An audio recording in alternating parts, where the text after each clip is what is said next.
Next time you have to have a difficult conversation with each other, have her sit on your lap. I always put the girls first, and you're not supposed to do that, dude. Your wife or husband comes first, and your kids come second. And I just completely blew that one out because you can't biopsy a testicle. You have to remove it. So I said, well, let's just do it, right? Do the ultrasound.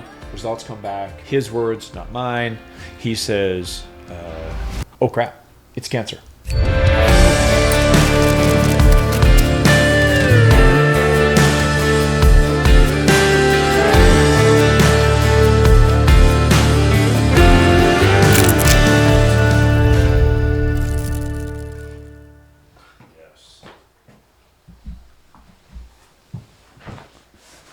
Like we were saying.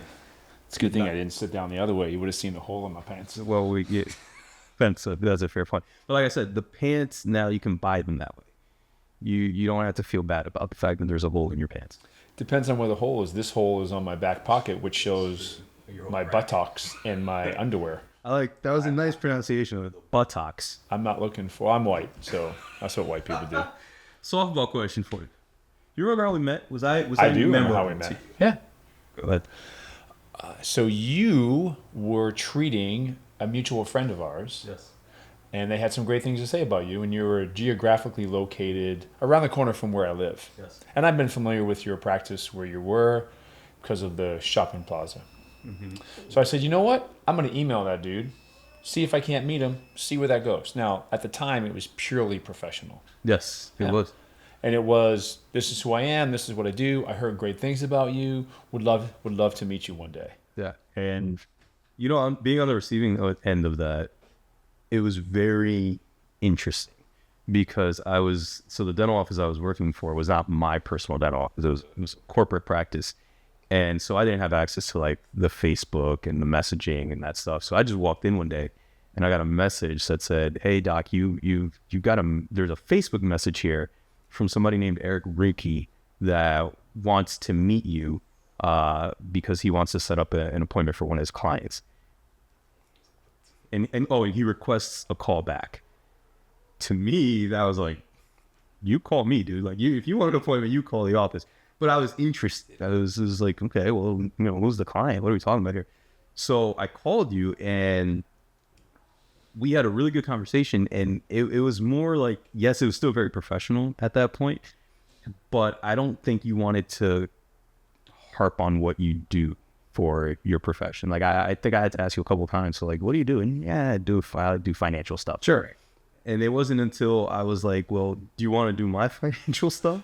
Yeah, that's accurate. Well, one thing you should know about me is that I'm in this world to help people. So we have mutual friends that were looking to establish dental care that happen to be from the Dominican Republic. Yeah. And when I learned about where you were from, I said, this might be a good fit. Let me just see if I can get you in there. I don't know this dude, but I've heard great things about him. And then look at us today. Yeah, best of friends. Yeah, I agree with that. 5 years, what, 6 years? 6 years, dude. At least 6 years. 6 years. I think my favorite part of our friendship is your willingness to be vulnerable with me. There's been a lot of that. Yeah, there has been a lot of that. So one of the first things that I learned about you was your daughter, Taylor, light of your life. You've called yourself a butterfly dad. Right? You see it on your social media. I see it on your. What is that? Tell me about that. Good question. About your relationship with Taylor. Something I completely made up. Okay. Let's just be clear. So, being a father of a daughter is completely different, I think, than being a father of a son. Now, I don't know that for sure, but it's just. Yeah, I mean, I've got both, so I could attest to that. It's a little bit different. What I learned is, first of all, have you ever tried to catch a butterfly? Pretty difficult. I don't know that I've ever tried to catch a butterfly. I'm sure I did growing up. Seems like it would be difficult. Like running after a football. I've been around places where there's a butterfly, and they move so fast, I couldn't catch them, I don't think, if I tried. But if you ever stop, and sometimes the butterfly feels comfortable enough, they'll just come to you. Land on your shoulder. Yeah. But if you ever notice something changes at that point, it's almost like when a ladybug lands. Right? Very similar. Ooh, it's a little ladybug. It's a butterfly. Don't move. Let it enjoy your presence. Well, I think that's like raising girls. If you ever try to chase, this is a good tip for you. You ever try to chase, and may be true with Mercedes. This is not something I got well when I was married, but I've learned with Taylor. Letting the girl come to you when they're ready. They trust you. And now they know, hey, this is a safe place. My dad's listening to me. And if I treat her like a butterfly, she comes to me more often. She'll come to me when she's ready. At the same time, you have to go through an incredible metamorphosis to become a butterfly from a caterpillar. There's a lot of struggle. These are the things I didn't know that I looked up. Did you know that a caterpillar to becoming a butterfly, that struggle of coming out of the cocoon, and if you and I were to help, I believe this is true, that caterpillar would die. Because part of the struggle of coming out of the cocoon is how they get these wings to move, and that's part of their process. You crush their wings. My understanding is if you don't let them get to a butterfly, they don't make it. And so I thought about applying to that. Like, you have to let your kids and girls struggle a little bit, but to the point where it doesn't become unsafe. Right. But it's enough where you say, I'm going to let you try to figure this one out, but don't worry, I'll catch you if you fall. You have, I believe, that the added challenge with Taylor that I think at an early age, she was diagnosed with type 1 diabetes. So how do you navigate that journey? Because on top of that, you're divorced from her mother. Yeah, well, what sometimes feels like a challenge or a blessing really has become, I say a challenge or a difficulty, really has become a blessing and a gift. And I'll tell you why. But her mom and I were married at the time, but we were going through some stuff, and we were in the middle of deciding that this wasn't going to work out. Yeah. When Taylor got diagnosed, it's challenging for any parent to go through that. Overnight, you become in my words, a scientist, a mathematician, and a nutritionist all overnight. You have to figure out how much food, how much insulin, what do you need. It's just different. No. But the insulin is what has given her this tremendous life, because without it, well, she would most likely not survive. No. So to see your kid go through challenges, and now there are different challenges, of course, associated with that, but the insulin has been the blessing that she needs to move forward and have her best life ever. So it's not, and it's, think about how she's able to help other people. And despite the challenges that are in front of you, she's overcome everything. Yeah. And it's a joy to watch her do what she does, and she uses it. She's able to foster and witness to other people that if I can do it, you can do it. Did it create like an additional challenge with your relationship with Taylor's mom? I think it's hard enough to co-parent, from what I understand. Now you got to co-parent and make sure, like, hey, you're sticking to the schedule with the food. Sure. Hey, are you monitoring the glucose? I don't know if sometimes it could feel like finger pointing, like, yes, I'm doing it. Like, are you doing, you know what I mean? Like, was there that? Yeah, great questions. So Taylor has a great mom. And although we didn't work out, that's no reflection on her love for Taylor. In fact, her mom was going through nursing school at the time. And out of all the things that I admire about Taylor's mom, my favorite thing is she completely trusts me.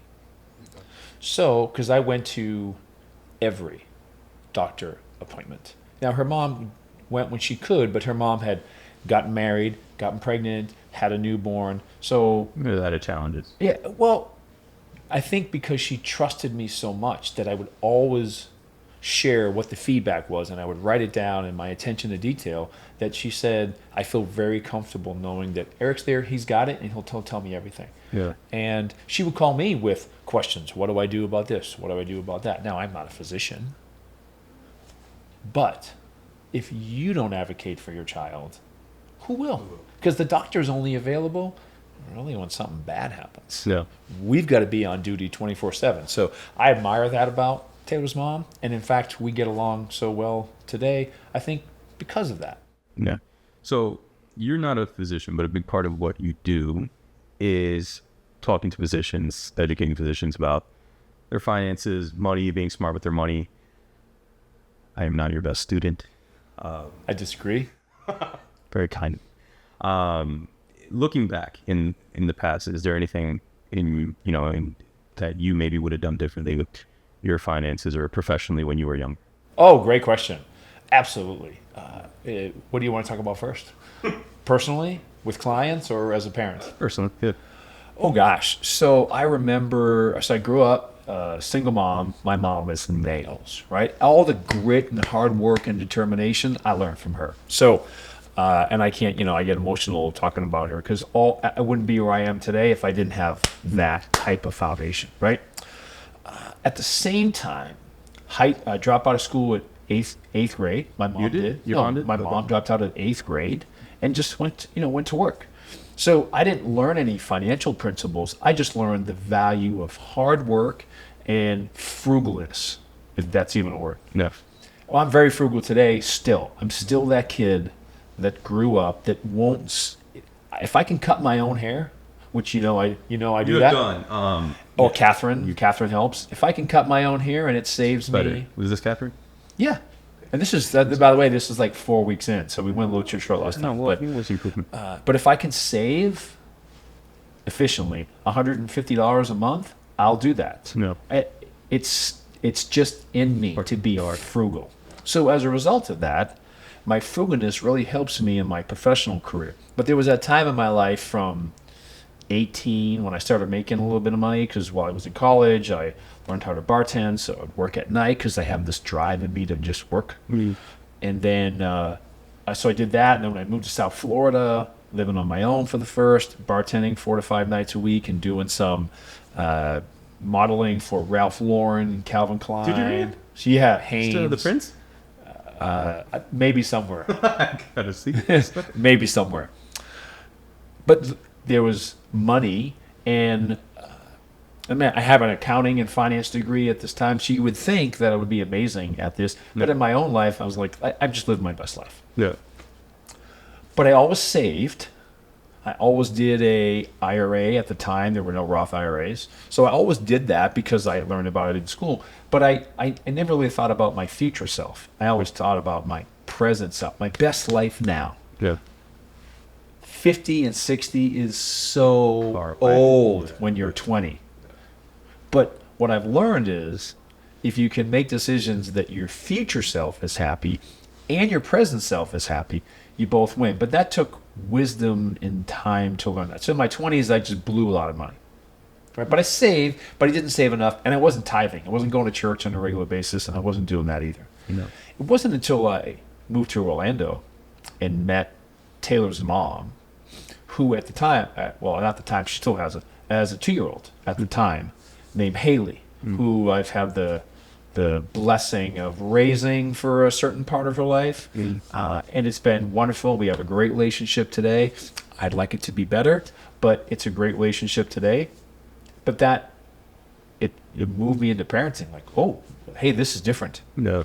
If I'm going to ask her to marry me, it comes with that responsibility. I have to provide. No. And not just provide today, but I have to provide for the future. And that's what encouraged me to go back and get my financial planning designation so that I could do something outside of the theme park world. And so for a lot of reasons, meeting Stephanie and Haley got me to where I am today, because I didn't want to work nights and weekends or be a bartender and miss out on certain things in life that maybe I thought I wanted to be there for. At the same time, and then from a financial standpoint, I wish I was bolder with clients when I was younger. What do you mean by that? Meaning, I wish I held more people accountable to their words versus doing what was easy just to make them a client. So that you wouldn't lose them as a client. That's right. That's right. Looking back, I wish I was bolder, younger. Now you're more comfortable with if somebody's not, if it just doesn't work, if it's not a fit. Well, what I learned is the psychology behind why we make decisions.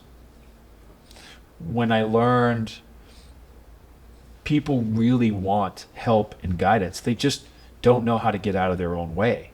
And if you can show them a way to make it meaningful but comfortable, they'll be successful.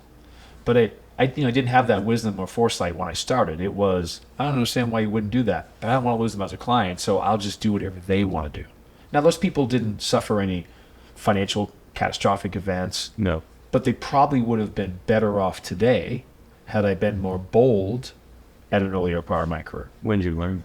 Or was there something that happened that you're like, you know what, I'm just Probably stuck. confidence in myself. Okay. And the ability to, I think parenting helps. You got to be, you got to be bold as a parent. But the confidence the more I learned about people, because you're in the people business, you could be the greatest dentist in the world, which you're right up there. But if you're a knucklehead, ain't nobody gonna come. They're gonna stop coming. Yeah, if you can't project to people that, hey, I can take care of you, I can fix your problems, they won't know that you're the greatest dentist in the world.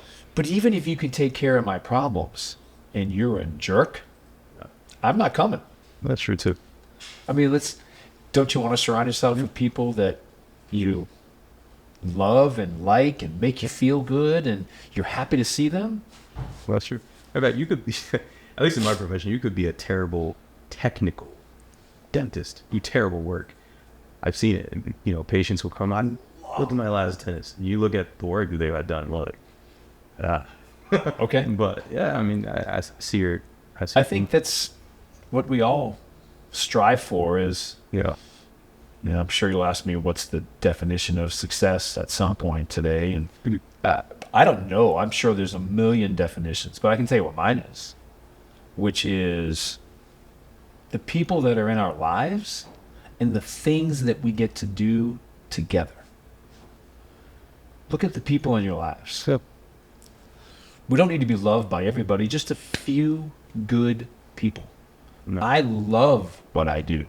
I have relationships. You and I will have one for 25 years. I have relationships for 25 years I would have never met if it wasn't for this career. I get invited to their kids' weddings. I get invited to their grandkids' baby reveals because we've developed this relationship. That's success, I think. And the things we get to build together.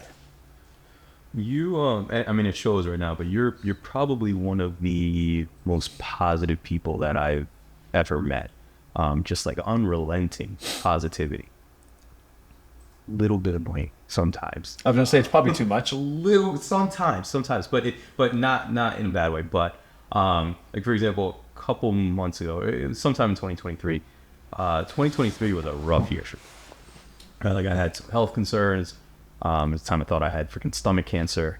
I remember that. There's like some financial difficulties were happening. My grandfather had just passed away.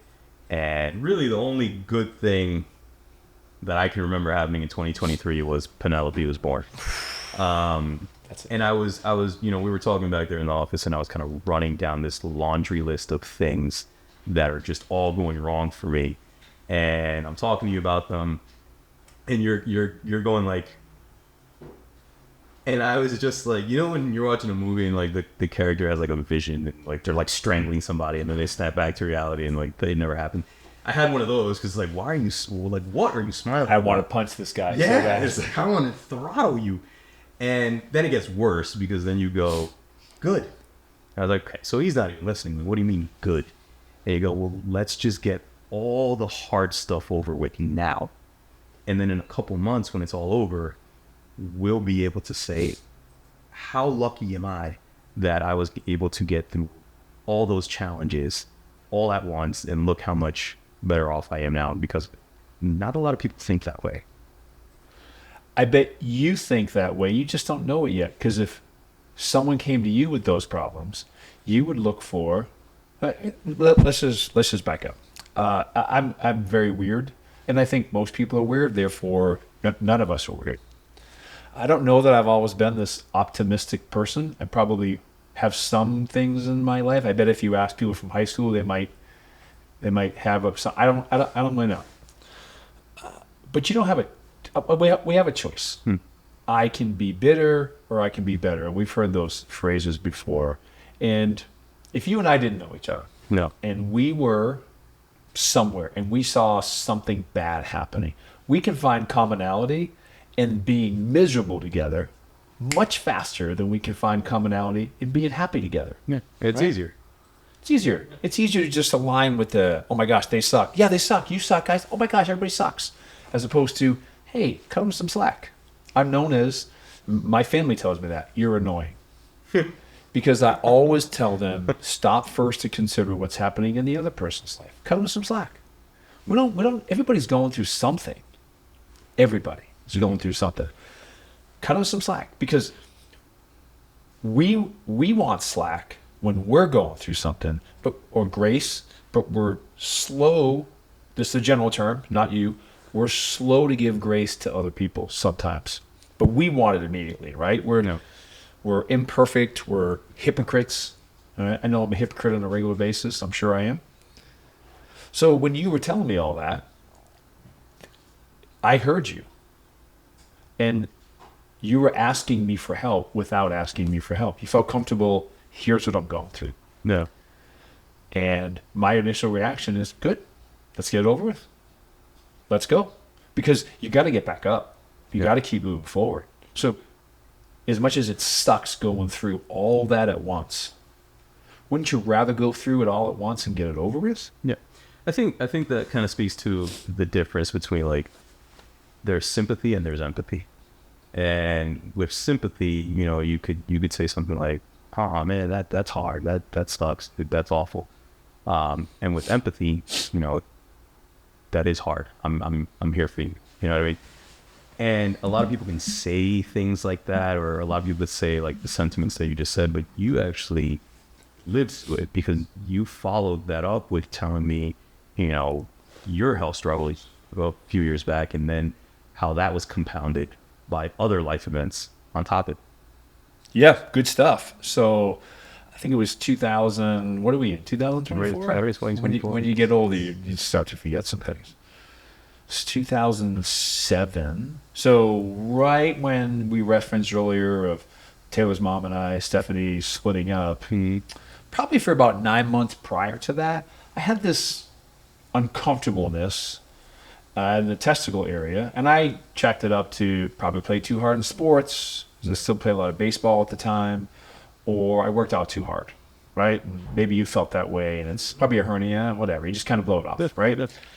For men, it could be a bullet wound, and we'd be like, I'll be fine. Don't worry about it. Just throw some hydrogen peroxide on there. I'm Jamaican. We do Vicks. Okay, Vicks. Well, Asians do Vicks too. I put Vicks on the bottom of my feet. I've read about that. So you're up to date on the latest Vicks is medical. Ask Taylor about that. Vicks works. It does work.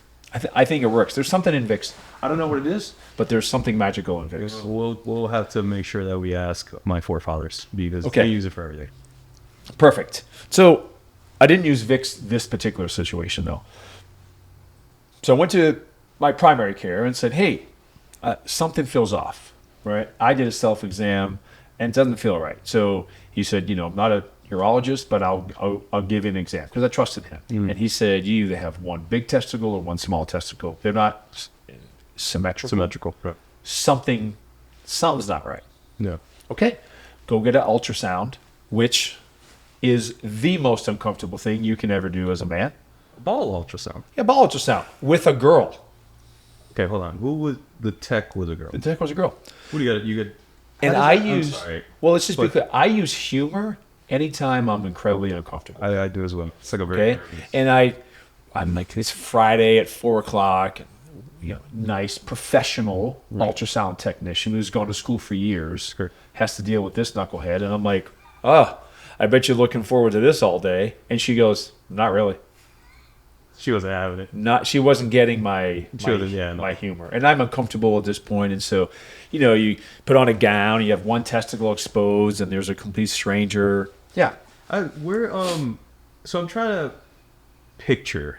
I'm not trying to picture this, but. I'm not showing you. You're just going to have to use your imagination. I know ultrasounds is like, my wife, when she had an ultrasound, they pressed the thing to her belly. Yeah. They're pressing the thing to your... Yeah. So you're in a gown. Okay. Ooh. And your testicle is exposed, and they're scanning it. They put gloves on, and they do what they have to do, and they're qualified medical professionals. I'm the 4-year-old in the room. Yeah, who's feeling I think I'd be more nervous about that. I wasn't nervous. I was just uncomfortable. I'm so I use humor, and it doesn't go over well. It's pretty common in my life. So they do this ultrasound. Do the ultrasound. A week goes by. I go see the. Now, sorry, let's back up. Prior to that, I meet with the urologist. He does his exam and says that's not cancer. It's probably just a cyst, but let's do an ultrasound. I said, great, let's do an ultrasound because you can't biopsy a testicle. You have to remove it to biopsy it. Can't put it back after that. Can't. Doesn't. It's a one way only. This. So I said, well, let's just do it, right? Do the ultrasound. Results come back.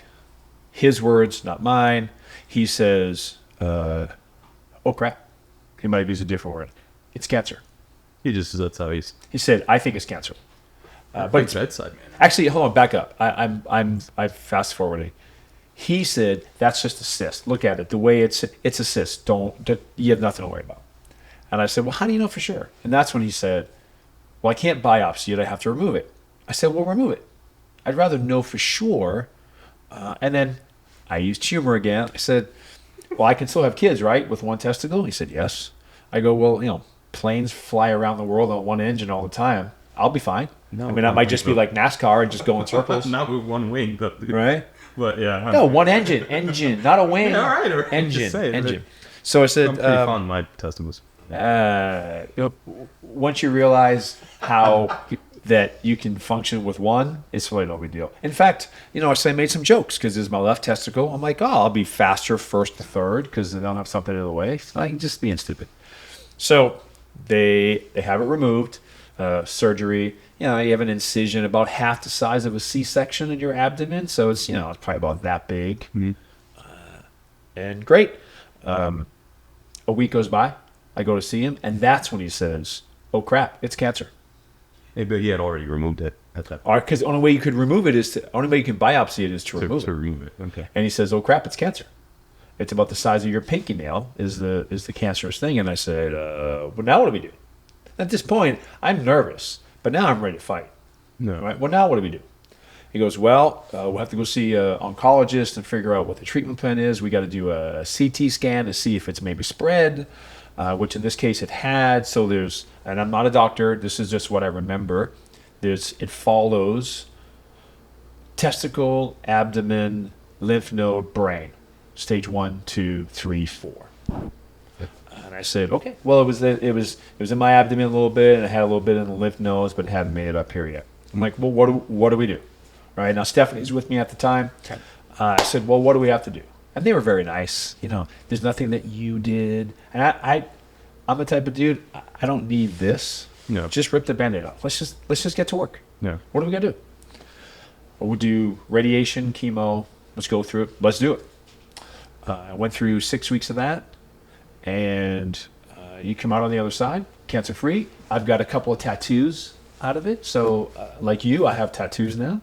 Now, you would never know they're tattoos, but they're little ink blots that they put in your abdomen so they can light up the laser when they do their radiation. There used to be a leader of Russia. His name is Mikhail Gorbachev. The guy with the wall.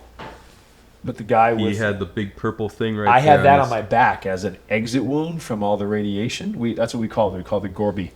It was just... Really? It looked just like it. It's very sensitive and hot. Radiation goes in, it has to come out. Yeah.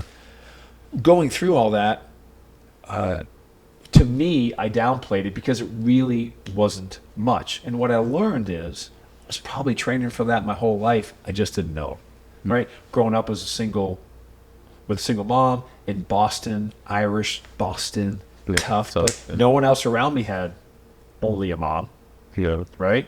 So you have to, know how to fight, defend yourself, stick up for yourself. So I was probably training for that my whole life. I just didn't know it. So when that showed up, I was like, I got this.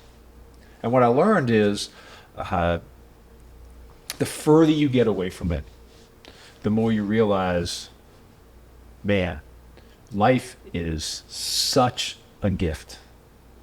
I could have easily listened to the physician and said, oh, it's nothing, and just went my separate way. And maybe it makes it weight in my brain, and maybe it takes me out of this world, right? So, couple lessons. You're responsible for your health. You have to take charge. I learned that, which, think about it, got me ready for when Taylor became a type 1 diabetic. I have to be in charge of her health because she's going to learn from me because she'll see me every day. It's like Dr. Dad. Yeah. At the same time, it also taught me when you see kids at radiation and chemo, that changes things, brother. Right? So if they can go through it, I can go through it. Yeah. And I think it changes my perspective today. Not all the time. I'm still impatient. Sometimes I can still be a jerk. Sometimes. But I've learned how to be, everybody's going through something. I get fulfilled by helping people. That's my purpose here. And if I can help you, and remember when you needed help moving? And I said, actually, you didn't ask me. I said, I'll help you. Why? Because I can. Because you needed help. Remember, it took 3 grown men to move a mattress up a flight of stairs. Mattresses are, the way they move. It's incredible. They're I mean, heavy. it was me, you, and Joaquin, and like Mercedes was just looking at us like we're Mo, Larry, and Curly. Dude, there's no joke. We should have recorded that. We should have recorded that and played like "Here Come the Clowns" the background music because that mattress nearly took us out, man. Yeah. And Joaquin is he Asian? Joaquin is also Dominican. Dominican. But, I was gonna say there's a joke in there, what? right? An Asian, a Dominican, and a gringo. Walk into the. So on your Instagram bio, you write, "I have a passion to help others, and I'm completely addicted to it." I have. Why? I think it goes back to if we're not in this world to help people, why are we here? We're really not here for ourselves. I think we're here to help other people in any way that we can, physically, mentally, emotionally, financially, whatever it is. I get fulfilled by helping people. I think it's why I love this career of financial, because most people, it's math and finance, it's just not easy for them because they can't get out of their own way. And forget about Amazon and social media, which are great, No. but they have ruined delayed gratification, Yeah, absolutely. right? I recently learned I could hit a button, and if I order at the right time of the day, that package could be at my house by the time I get home from work. Come on. Yeah. Doesn't get any easier than that. Come on. Burger King delivers now. I didn't know that. They do. But wait, but you want me to put money away for 30 years Yeah. when I can get it in 6 hours? So think about It's how like with the Robinhood app, right? Like it's almost like the whole interface. You make a trade and like little confetti goes off, and it's like a celebration. Yes. See your money right away. But if you're using like the Fidelity app, very boring. I use the Fidelity app. Very boring. The whole concept of putting money away for 30 years, and that sounds like yes. 30 years. I You have to know. wait It's a 30 whole years. other lifetime away. I get it. And you're, so some of my Hispanic friends, they live their best life today.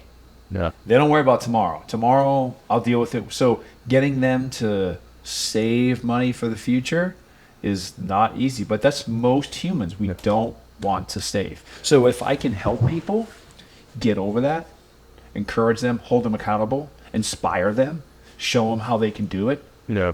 Once you feel the excitement that I feel for you now, I know how you're going to feel in 2, 3, 4, 5 years when you look back and go, oh my gosh, I never thought that was possible.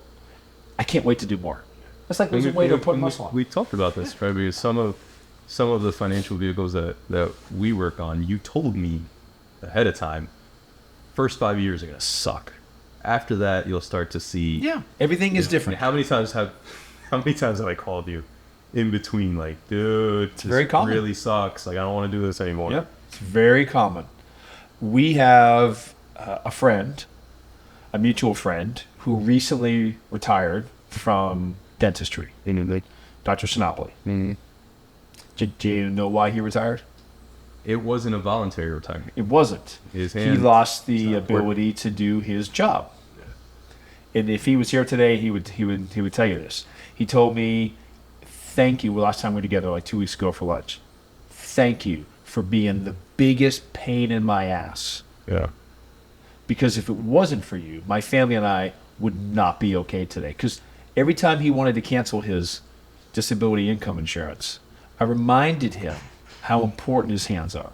Yeah. Reminded him that you're feeling good now at 35 and 40 and 45. Most claims happen 45 to 55. Yeah. Look at everything you've built. Everything depends on your ability to do this job. You can't self-insure yet. We'll get you there. But what if? And all right, I'll do it. He's spending a lot of money on it. I'll do it. Now, he can move away from his practice. He gets a earned tax-free monthly benefit until age 65. That's significant enough for him to go, let me figure out what's next. He doesn't lose his house. He doesn't lose his dignity. He's lost nothing financially except the ability to perform something that he loves. You know, I can't give him that, but I was able to preserve peace of everything mind. else. It's just so hard to see that. Like, I'm 35, right? Yeah. And then for me to think about, you know, come on, man, well, what's this going to look like when I'm 65? Dude, I've got to wait till I'm 65 to, you know, see some of this benefit. Like, that's such a long time, especially when you mentioned social media earlier. Every time I scroll, there's another influencer, you know, telling me, you know, buy my course and you'll be a millionaire by tomorrow. You know, you don't have any courses there, your son. We got to work on that. One of the reasons why I got on TikTok, there's two reasons. One of them is so I could see the amazing amount of misinformation that people are given in the financial world. I am blown away that there's no regulation there. And by the way, these people aren't advisors, so they don't have a fiduciary standard. They can't get sued for what they're saying. Right. Some of the stuff they say, I go, oh my gosh, please nobody fall into that. But they do because why? It's a quick money. I can hit a button and make a bunch of money. Usually the only people that make money is the person who's selling it to you. Right. The guy selling the course. You know how many times I've seen that a 401k is a scam? I think just yesterday it was like 10 times. It's crazy. But why is there no sort of... But talk to someone who the 401k is the reason why they're able to live their best life today at 60 or 65. And they would tell you, if it wasn't for the 401k, right, I wouldn't be where I am today. Yeah. Right? Everybody has an opinion, and we all have our own experiences. And it's okay, but there's nothing new. Right? The only thing that's new these days is crypto, right? Which is, you know, doing very well today. Right. But you have to be able to ride that wave of emotions. Yeah. Very volatile. Yeah, but that's okay. It's as I equate it to, I don't like spicy salsa. It's just doesn't do well for me. Bitcoin's too spicy for me. Yeah. So I just choose not to. There's nothing wrong with it. People that do it, I have some friends that have done very well in it. I have some friends that have not done well in it, but it's just not for Eric. It's just not my appetite, and I'm okay with that. I like singles and doubles. It works for me. Remember where I came from. But I'm a meat and potatoes guy. Yeah. Right. I could eat meat and potatoes with no salt for the rest of my life. It's easy for me. No salt, dude. But that's the way I was raised. I mean, I know. But that's just where I come from. So you gotta at least season the chicken. I'm sure. Well, I season it now. But if all I could eat was protein shakes for the rest of my life, I would be fine. Yeah. Because it's simple and easy. So give me singles and doubles. I'll take singles and doubles all day long. Hit a home run on occasion, whatever. No. No, I just do what works.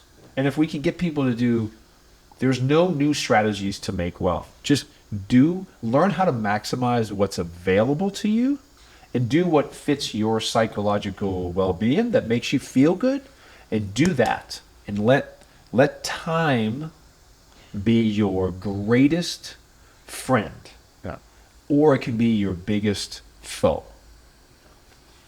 Hey, when you're making these decisions with a spouse, like I am, it's important that both people are on the same page. It is.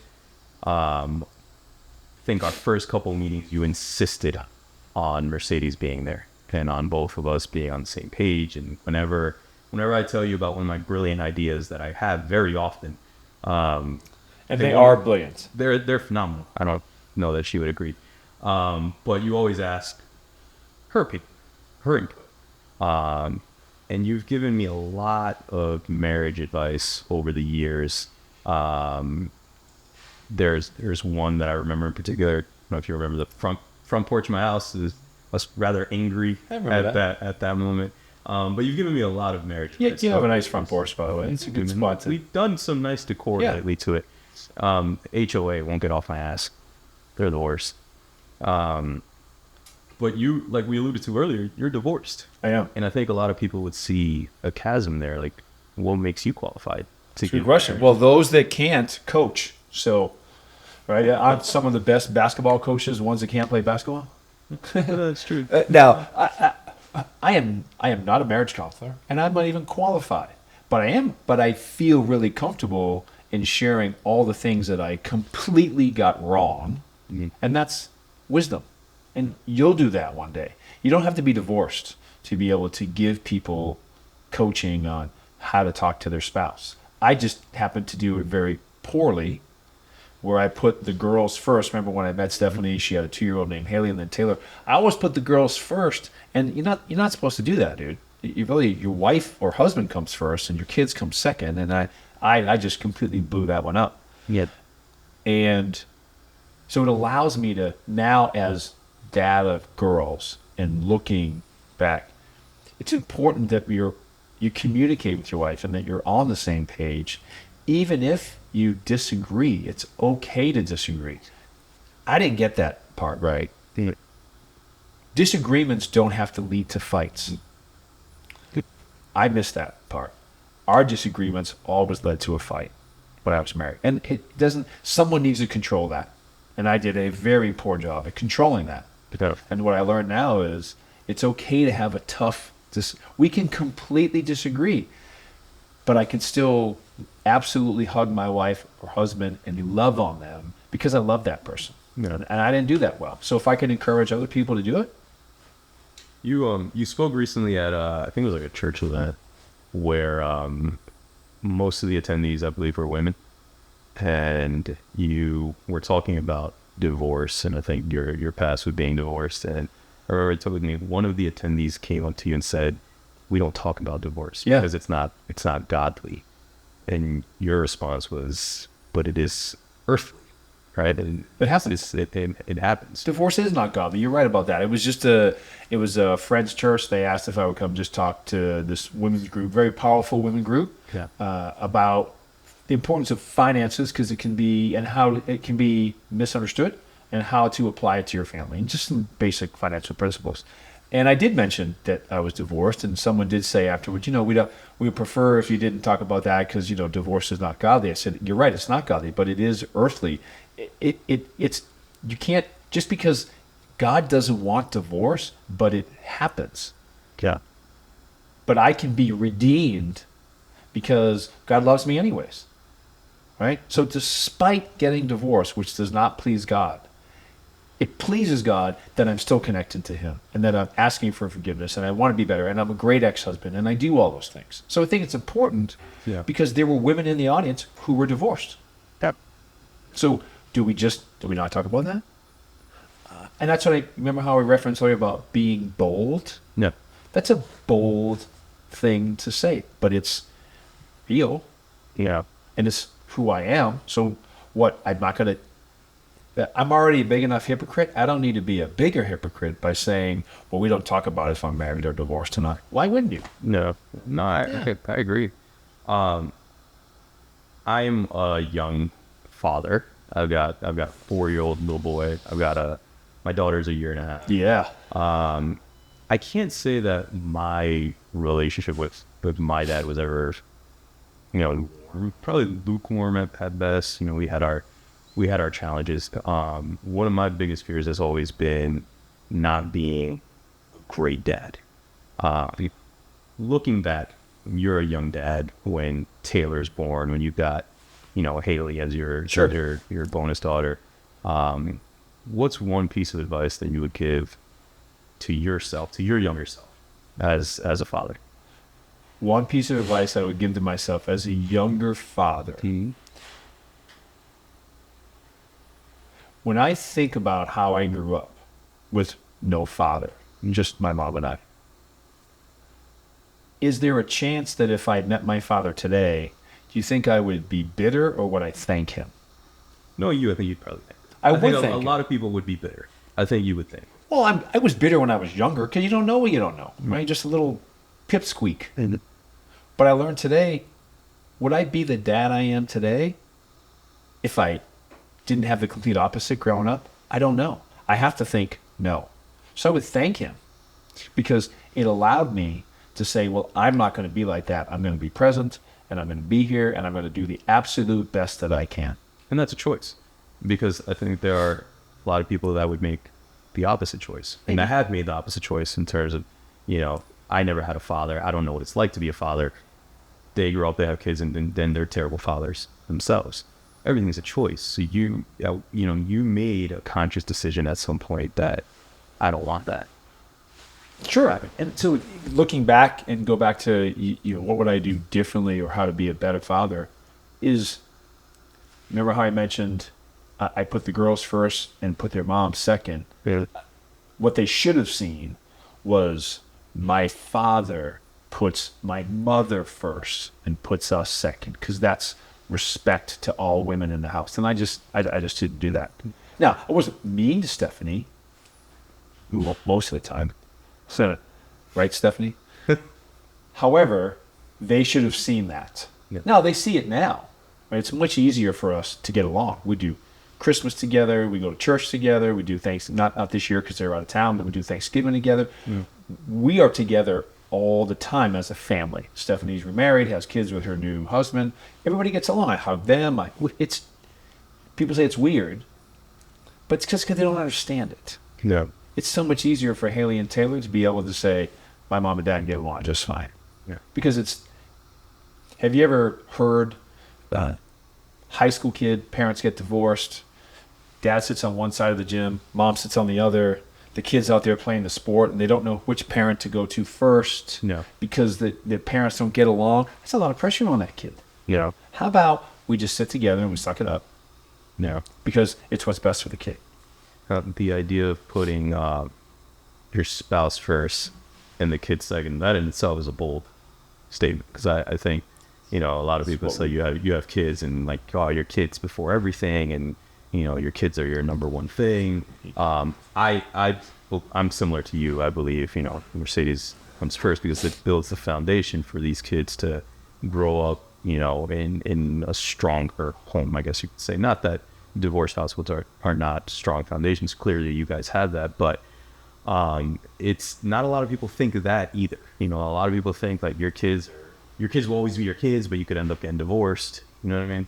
Well, your kids, they come first, but not before your spouse. Right? God first, husband and wife second, kids third. It should be in that.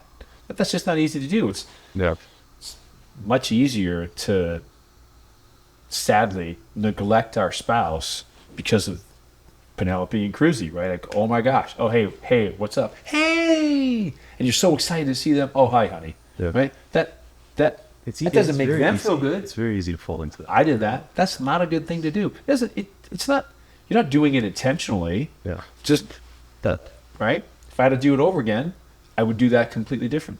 And just the day-to-day of, I think part of the challenge, at least at home with us, is we get into the routine. We get home from work and immediately it's like the next thing that we have to do for the kids, like we got to make dinner, the kids got to eat, the kids got to take a bath, I got to walk the dogs, and she pooped, we got to change her diaper, he's drawing all over the walls. It becomes the kids. And it's hard when they're little kids, man, to find some sort of quiet time for you guys to talk and reconnect. That's not easy. It's not easy. A lot of couples, when they put their kids down. By the way, those are some of my most favorite times. Yeah. Like looking back, I'm sure. Oh my gosh, the stuff that they do, and but I enjoyed putting them to bed. Yeah. Special moment. It's good. It was good stuff. A lot of times today, couples, when they go to bed, they don't have pillow talk. Pardon me. They're on their phone. Well, that's true. Yeah. Right? And then they go to sleep. How about just put that thing aside, and when we go to bed, we spend 10 or 15 minutes just chatting. How was your day? You know, those soft moments, the pillow talk stuff. Yeah. Those can be so beneficial, and to reconnect with your wife. Here's a good exercise for you. I want you to try it. Next time you have to have a difficult conversation with each other, have her sit on your lap. And no, just hear me out. I'm all ears. I hope. I want her to Hear that. here, and she sits, you're clothed, she sits on you, facing you right here. So you're this close, dude. Now have a conversation about what you're upset about. You'll stay connected. You'll lower your tone because that person's right in front of you. I bet you'll talk differently. You'll have things will be different, and I bet you come up with a conflict resolution that's connected versus, that. Just try it. It might feel awkward. I'm sure the first time But I bet you'll be like, this might be the way we resolve our conflicts moving forward. Now, it could be any combination of that, but it's the connected, the quiet, the softer voice. I don't know about you, but I start to get yelled at. I tend to not listen to what's coming next. Yeah, I mean, everything shuts down. I just don't listen. So when here, you get defensive. Yeah. Very Slightly shifting gears from sitting on laps to sitting in my dental chair. Took you a while.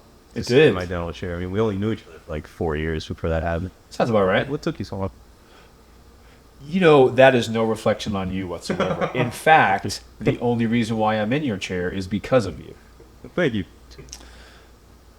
It goes back to, I think you're the only profession where someone can sit in your chair and say, by the way, I just want you to know, I hate the dentist. Have you ever heard that before? It's like a daily thing. And I think, I personally, it does not bother me at all. It doesn't get to me because I deflect with humor, right? Like I'm not a big fan of coming here either. But I think you're the only profession that ever hears that on a regular basis. Yeah. Hi, by the way, I want you to know I hate the dentist. Yeah. And people just say it to you with such confidence. I'm sure like they it's do. cool, like it's okay. Like there's no feeling behind the guy. I think most people in general just say, I hate the dentist. Yeah. Hear Okay. it all the time. And so I was in that category. Growing up, went to one dentist, and I told you this story, physically abused. Now, not sexually, physically abused. Punched me in my chest because I was squirming, held me down. And I just said, and I never told my mom, and I don't want to go, so I just made excuses why I'll never go to the dentist. Right? My problems. I need to work this stuff out in my head. Become a young man in my 20s, never went to the dentist. When I met our mutual friend, Dr. Sinopoli, and Paul Jakubowski in town, I went to them, but I quickly fell back into that. I'm very uncomfortable in here, and I'm not going to go back. Yes. Fast forward. We meet. I get to meet you. I get to know you. I don't know you as a dentist That's right. at this point. I mean, that's what you do, but that's not who I know. Right. Taylor.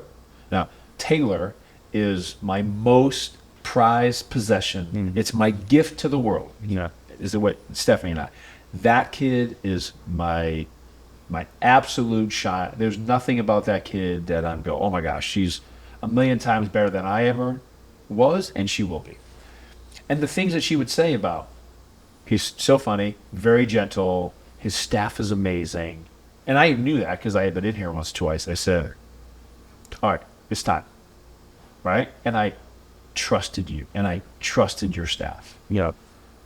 And 45 minutes later, you guys were very gentle to me. You still are. You numbed me a little bit to do that deep cleaning. Really? And when I was done, I went, It's not so bad. that was it? Yeah. For 20 years, this is what I was afraid of? And what I learned is I wasn't afraid of the dentist chair. I just didn't have the right dentist. Yeah. And now I trust you 100%. A whole family comes here now, Yep. right? Taylor's sister Haley, Yep. Felipe, Taylor's aunt Lindsay. I tell people all the time, Yep. if you're looking for a new dentist or you want someone who's gentle and understands you, give them a shot. Yeah. I hear that so often, man, and it's always, oftentimes it's like a thing that happened when you were young, and some sort of trauma. So I never blame the patients for not wanting to subject themselves to that again, right? It's always I joke, it's always the freaking pediatric dentist. Pediatric dentists have evolved. They're very nice now, very cuddly, very bubbly. But back in the day, okay, it was not like that. But I think here we made like a very conscious effort from the start. We don't want it to feel like you're coming to the dentist, right? That's, you know, from the way the office was designed to the people that work here. We have so much fun because it's not. You do have a lot of fun here. Oh, dude, it's hilarious. We always joke that there should be like hidden cameras all over. Here's the good news: when you're sitting out here, and we're in your lobby now, when your doors are closed, there's two things that I enjoy that I have never experienced, and it doesn't smell like a dentist's office, and I can't hear all the drilling there. Yeah. So those two things alone, I'm like, okay. I remember when you fixed I had a small little cavity. And I thought, oh, Lord, here comes that drill. Yeah. And then it was over. And I went, It was like 10 minutes. You're like, yeah, we don't use that stuff anymore. It's not 1970, dude. Yeah. I was like, okay. So, yeah, you're right. This is just a cool place to come and hang out with a bunch of wonderful people, all led by you. So think about what you're doing to change dentistry. And it all starts with your leadership and Mercedes' support. You walk in and you see Mercedes up there with that big smile. How could you not feel welcome? Yeah. No, and you know, I had, speaking of Mercedes, I've had a lot of friends, jokingly, half jokingly, ask me like, "Wow, dude, you got to work with your wife all day." That's been like the best thing that has happened to this office. You know, I'm not just saying that because she'll watch later. Like, I mean it, dude. Like, it's been the best thing. It makes my job so much easier. I don't got to worry about what's going on up front. She's got the memory of an elephant. Does not always work to my advantage. Oftentimes does not work to my advantage. But a patient will come in that she's met once, and she remembers like everything that patient did. That Sure. Said to her. Like, well, she's a remarkable human, and you're right. It's not common to have a dentist or doctor or there's something in that medical profession with their wife or husband running it and hear great things. Yeah. Hear some good things, and sometimes they're like, oof. Yeah, the wife is off. Like, great doctor, but oof. Yeah.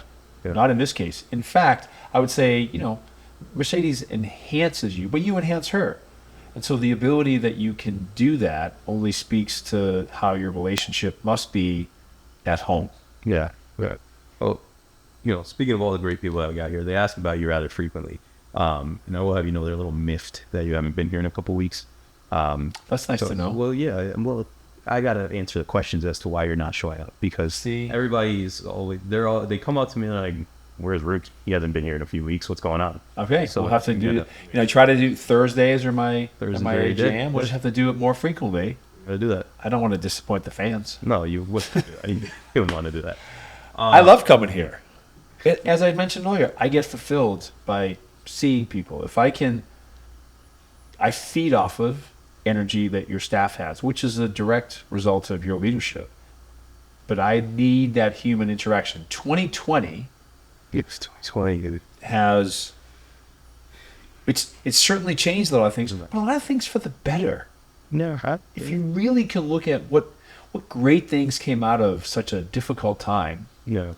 I think we value that human interaction a little bit more. I need it on a regular basis. I think we all do. Humans deserve to be around each other and interact. We need the energy. And if I can bring positive energy, because I believe that's what I do, I carry my own sun, and I want to brighten everybody else's day, and that fulfills me.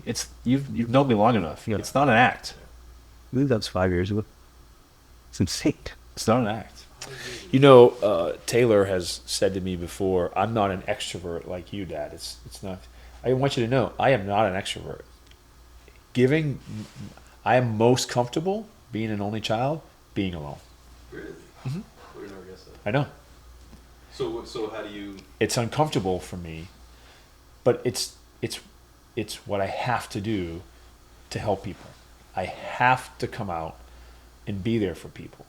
But if you gave me my perfect choice, I'm very comfortable being alone because I'm an only child and I was alone a lot growing up. Even when I perform, and then I go. I have to go do it. So I've known you for 6 years, and I'm still just surprised to hear that because you just mentioned when I perform, you're Captain America. Well, I'm not a performing Captain America. Well, but you're I still do Captain that. America. Let's And just. on top of that, you're Indiana Jones. I'm not Indiana Jones. I'm the bad guy in the Indiana Jones epic stunt spectacular. So when I moved to Orlando, it's the theme park world back then, and I saw some things that I wanted to do. Stunt performing is a level of athleticism and physical, and not the acting part because I'm not a good actor, but I can do physical things. So I said I want to go do that, and I learned how to do it, and went and auditioned and got the part. And then when I learned you had to speak and do acting stuff, I was like, oh gosh. And I'm still uncomfortable today, but I'm comfortable because I know what I'm doing. And what I've learned over the years is, as long as I know what message I'm trying to get across or want to get across, or what we're going to do here, I'm very comfortable. I don't care how big the audience is. Because my role is to give them the best of me, whether it's for 2 minutes and 30 seconds at the show or something else. I'm going to give them the best that I got because they deserve that, right? You give your patients the best every time they walk in. They don't just give them, I'm going to give them half of me. You give them your best. The Captain America thing is something I just did for Halloween a few years ago with a lesser quality Captain America suit just for fun. And it kind of went over pretty good in the downtown Winter Garden area for Halloween when I did it at a friend's nonprofit. And I said, maybe I could do this. Here I am at the children's hospitals. You're still doing that? So I went to a couple of children's hospitals, and they said, no, you can't do it by yourself. But there's this organization, Costumers with a Cause. These are professional cosplayers, very talented individuals. I'm not nearly as talented as them, but I think I can do this one thing pretty well. I'd like to be part of your organization. Go through a background check, a few other things. I go to give kids the world. I put on the suit, and to make a kid smile who otherwise might be facing a terminal illness, or to see their parents see their kids smile because Captain America, and they know I'm not the real Captain America. Yeah. That doesn't matter. All that matters is for that moment, Captain America spent time with me, and it makes me feel really special. So that fulfills me. And I thought, I could do this. So we do it at one of the children's hospitals in town. We do it once a month. I go in there for a couple hours. And it's Tony Stark once said, it's a terrible privilege. That's awesome. It's a privilege to be able to do it, but it's terrible because of what you see the families going through. Sure. But if you could see their faces. Now, if Spider-Man is there, he's always the biggest hit. Really? Oh, yeah. Every kid loves Spider-Man. It doesn't matter. Really? Every kid loves Spider-Man. Everybody loves Spider-Man. So, no, people are fans of Captain America, but not compared to Spider-Man. He takes the... Of course, he's Spider-Man. Yeah, he's cool. Cruz recently unlocked a new character. What does that mean? So the other day I was watching... unlocked a new character? I don't know what that means. He typically is Spider-Man. Okay. That's his costume, that's his whole thing. The other day I was watching a Batman movie, and he kind of crawls over the couch, and he's watching it with me, and he's asking me like a million questions. Who's the bad guy? Why is he doing that? Why is he jumping? And runs back upstairs, comes down 20 minutes later. He's got like some black thing tied around his neck. I love it. He's wearing his all black pajamas, and he's got like a hat on. And he says, now I'm Batman, and I'm going to chase the villains. I love it. I loved it too. The next day at school, incident report. I'm working on getting him to understand that the other kids in the class are not the villains. But, that's his new character. Hey, he's committed, that one. Well, he is. These are skills that will come in handy later on in life. When he's in, he's in. Oh, he's all Did you teach him how to say, I'm Batman with the voice? We're working on it. His voice is still a little too squeaky. How would you say it? I'll give you a second to think about it. I'm Batman. Well, it needs That's a little not more bad. gravel. I think it's more like this. I'm Batman. That is good because it had the R. See, you can do the R, but then if I ask you to say like Enrique, you can't do it. Enrique. That was not bad. It's not bad for a gringo. That was really not bad. Do you know where the term gringo came from, by the way? Okay, so I'd be curious to see if you know this. Yeah, it was in Dominican folklore. This is not in the notes, by the way. Came It's up. not, but it's good. In Dominican folklore, in I want to say 1917. Very specific with your time frame. The Marines landed in the Dominican Republic. I don't know what was happening with our government down there. Typically, it's a mess. But Marines landed in the Dominican Republic, and they wear their green fatigues. And I think the rebels, the Dominican rebels, when they were fighting, if they would see green fatigues, green go. Accurate. Yeah, Army in Mexico as well. Yeah. They would go into the pubs to get cervezas, and they would say, gringo, gringo, gringo. Really? So, yeah, gringo. So there's historical... I think it's pretty accurate. I mean, I could be completely way off here. Yeah. I did not fact check this. I did not use any AI. It's just what I think. But I think it's funny. But I think it makes sense. If we're talking about, what we think. When I used to play a lot of baseball, every team needs a gringo. You do, because you got to balance. You need one good white guy Yeah. that can do everything and understand what you're saying Like a utility for the most part, That's what you're saying. but just not let them know that you speak Spanish for about the first year on the team. Because then they talk Spanish in front of you, and you're like, I know exactly what you're saying. And then what I learned is I just say, commitment to hide that for a year. that's good stuff. I did that at the barbershop, When I first started going there, that barber's not there anymore, but he showed me a new workout, and it was on WhatsApp, and it was all in Spanish. And I said, oh, yeah. And he was like, well, how do you know what that says? I go, well, I can read a little bit. I understand a lot of it. He's like, you've been coming here for a year, and you didn't tell us? I go, why would I? They have some pretty crazy I said, I can just sit here and listen, and you think I'm just a gringo who doesn't know what you're saying. I know what you're saying. I mean, that barber... He's like, oh, my every gosh. barber in that shop is either Puerto Rican or Dominican. Or Cuban. There's some pretty intense stuff that's said, and there's no moderation happening, because whenever they see a flock of white people walk in, they just switch. They're usually in Spanish mode anyway. Most of the time. But man, I love it. It's great. I cringe, but, Hector, I have a certain set of skills. oh boy. Skills that I have possessed over a lifetime. Okay. One of them is Spanglish. Spanglish. Enough to know what people are saying and put it together Context clues. without letting people know that that's one of my skills. How's your speaking of it? Terrible. Yeah. But I don't need to speak it. I just need to understand it.